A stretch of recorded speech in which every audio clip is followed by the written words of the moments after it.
Bonjour à tous et bienvenue sur ma chaîne. Aujourd'hui, nous allons plonger dans les caractéristiques et fonctions des agences de voyage.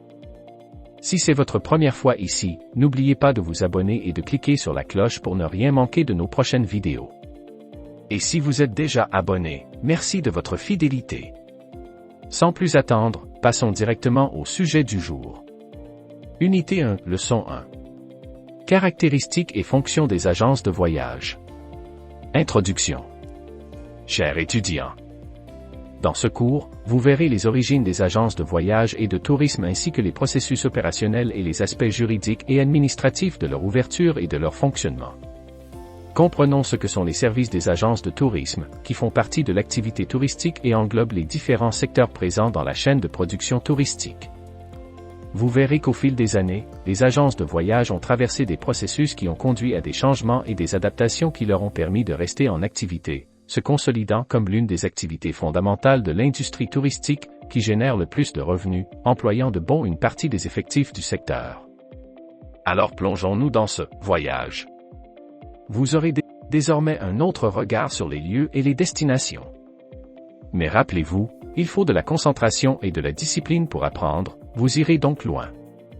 Agence de voyage, origine, fonction et services. Dans une grande partie de la littérature axée sur le tourisme et, par conséquent, ces auteurs indiquent que la première agence de voyage connue, telle que nous la connaissons aujourd'hui, a été créée par l'anglais Thomas Cook, lorsqu'en 1841 il organisa un voyage en train pour un groupe de 570 personnes. Passagers, quittant la ville de Leicester, Angleterre. Ce qu'il est exact de dire, c'est que Thomas Cook fut sans aucun doute le premier agent de voyage de l'histoire du tourisme. La première agence de voyage, selon Trigo, 1995, est apparue au Portugal, dans la ville de Porto, en 1840. Le concept d'agence de voyage peut donc être envisagé à partir du 19e siècle, principalement en raison des nouvelles technologies apparues avec la révolution industrielle. Voir ci-dessous la chronologie des principaux faits marquants de l'histoire de l'activité touristique, notamment basée sur le concept d'agence de voyage. 1840, première agence de voyage Abreu-Ville de Porto au Portugal. 1841, Thomas Cook organise la première tournée en Angleterre. 1878, environ 250 agences de voyage alors actives dans le monde entier. 1882, la société American Express lance le mandat poste, le prédécesseur du chèque de voyage. Les agences de voyage appartiennent au secteur tertiaire, services, au sein du marché économique du tourisme. L'agence est donc assez dépendante du secteur. Les agences sont des entreprises qui font bouger l'économie à travers l'entrée et la sortie des touristes et elles sont les intermédiaires et les distributeurs dans la fourniture de services entre l'offre et la demande. L'un des plus grands défis pour les agences, notamment en raison du caractère unique du produit touristique, est de maintenir la confiance dans la relation agence-consommateur. Cela signifie que les agences travaillent avec des éléments de l'ensemble de ces services et produits, et les fournissent aux clients par étapes, en fonction de ce qui est acheté. On peut dire que les agences sont les détaillants du marché touristique, à la différence qu'elles ne stockent pas leurs produits. Ouvrir une agence de voyage ne nécessite pas de gros investissements, compte tenu de l'achat de produits et aussi de la problématique d'Internet aujourd'hui, les agences appelées OTA, Online Travel Agency, n'ont pas besoin de beaucoup de ressources pour opérer sur leur marché. Concernant les agences physiques, elles ont besoin, en plus de l'espace physique, de divers équipements, de ressources humaines, entre autres.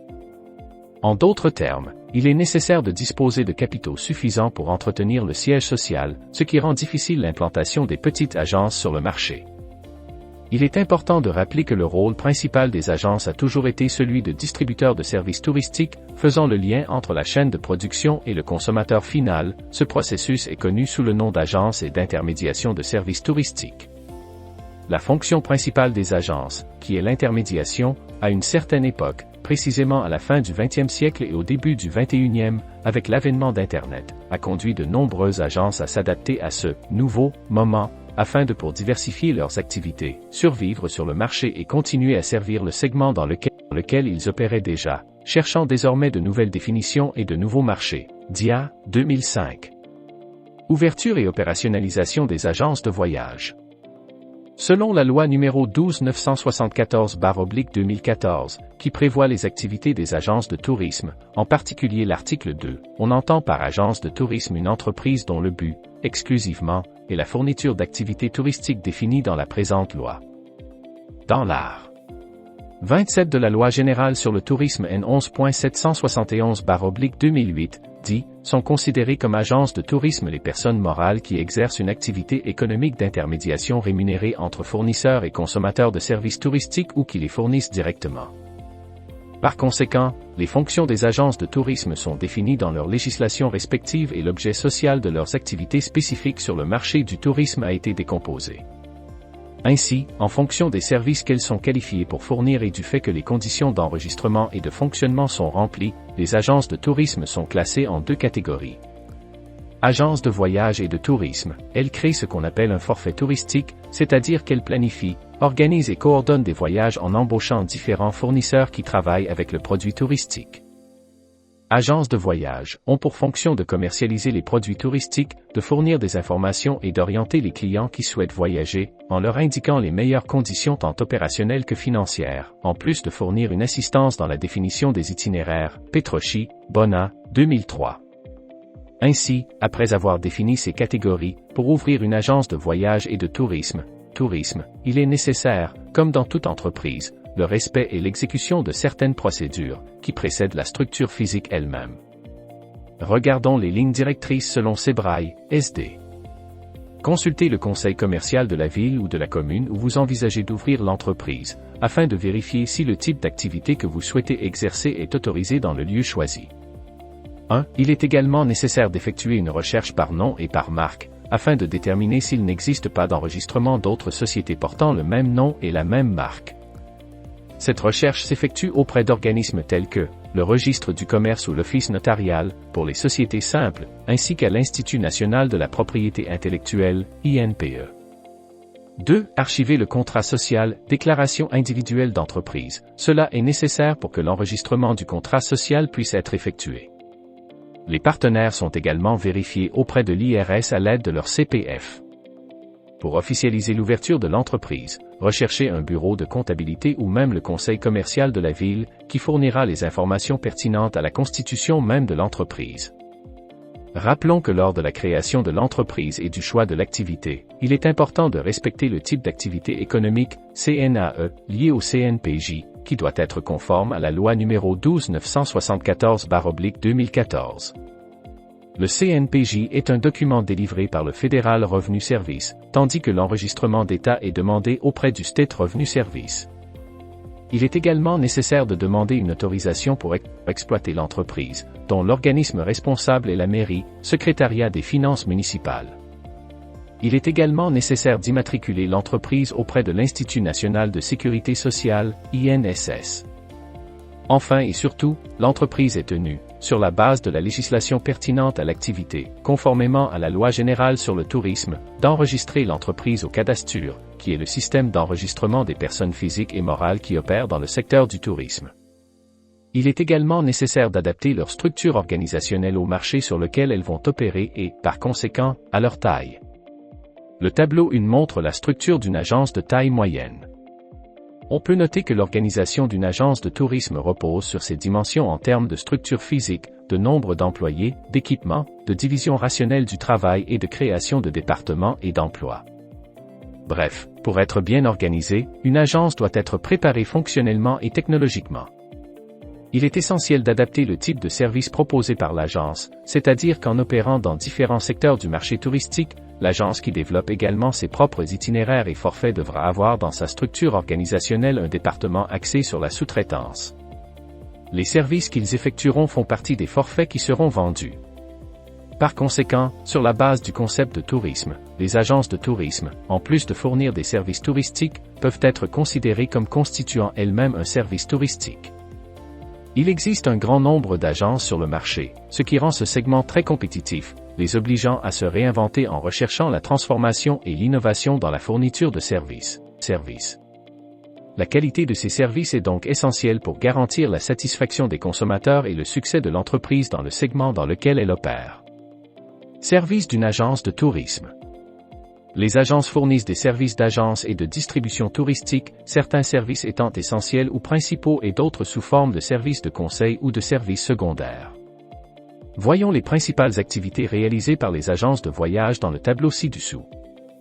À noter que lorsque l'on analyse le chiffre, il apparaît clairement que les agences proposent et mettent à disposition des touristes des services liés au transport, à l'hébergement, à diverses manifestations touristiques, ainsi qu'à l'organisation de voyages individuels et collectifs, au goût du client ou préalablement établis par l'agence.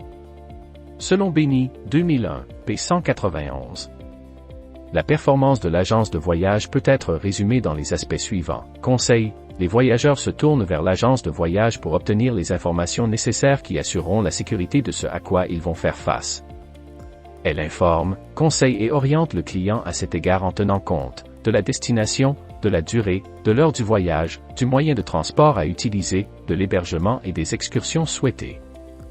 Organisation du voyage doit être conforme aux souhaits du client, qu'il soit individuel ou en groupe. Comme l'agence de voyage vise à satisfaire le client dans sa recherche de loisirs, elle doit promouvoir les lieux et autres intrants qui composent le forfait touristique. En effectuant une analyse plus approfondie de la relation client-agent de voyage, on constate que les transports, l'hébergement et autres services ont évolué de telle manière qu'il est difficile pour le client de faire son choix sans l'accompagnement approprié d'entreprises spécialisées. L'agence de voyage pourra ainsi vous conseiller sur la meilleure façon de visiter la région. Promotion. Comme l'agence de voyage vise à satisfaire le client dans sa recherche de loisirs, elle doit promouvoir les lieux et autres intrants qui composent le forfait touristique. La promotion est un composé marketing et, dans ce cas, lorsqu'ils fournissent des services d'agence aux clients, les agents de voyage doivent connaître le produit et la destination qu'ils proposent. Dans ce cas, pour rapprocher l'offre et la demande, il est important de générer des informations ciblées sur des publics segmentés ou spécifiques, en plus d'apporter un soutien au processus marketing. L'une des stratégies utilisées dans la promotion des produits touristiques et qui inclut la participation des agents de voyage est le célèbre Fantour, qui consiste simplement à offrir à ces agents une visite à la destination qu'ils souhaitent promouvoir, afin qu'ils puissent obtenir connaître l'endroit pour savoir ce qu'ils vendent aux clients. On voit que dans le cas d'un produit touristique, il est essentiel qu'il y ait une communication entre les personnes impliquées dans le processus, y compris le touriste, en faisant connaître le produit au consommateur final et en encourageant la consommation. Tout cela renforce l'image du produit auprès du public consommateur. Dans la vidéo récapitulative, vous verrez comment les agences de voyage ont longtemps été le lien entre les touristes et les entreprises qui font partie de la chaîne de production touristique. Son rôle a toujours été et sera de faciliter les processus qui amènent les touristes à réaliser leurs rêves, en leur fournissant toutes les informations pour que leur voyage puisse se dérouler de manière sûre et organisée. Et voilà, c'est tout pour aujourd'hui. J'espère que cette vidéo sur les caractéristiques et fonctions des agences de voyage vous a plu et que vous avez appris quelque chose de nouveau. N'hésitez pas à laisser un commentaire ci-dessous pour partager vos pensées et poser vos questions, j'adore lire vos retours. Si ce n'est pas déjà fait, pensez à liker la vidéo et à vous abonner pour ne pas rater les prochains contenus. Merci d'avoir regardé, et à très bientôt pour une nouvelle vidéo.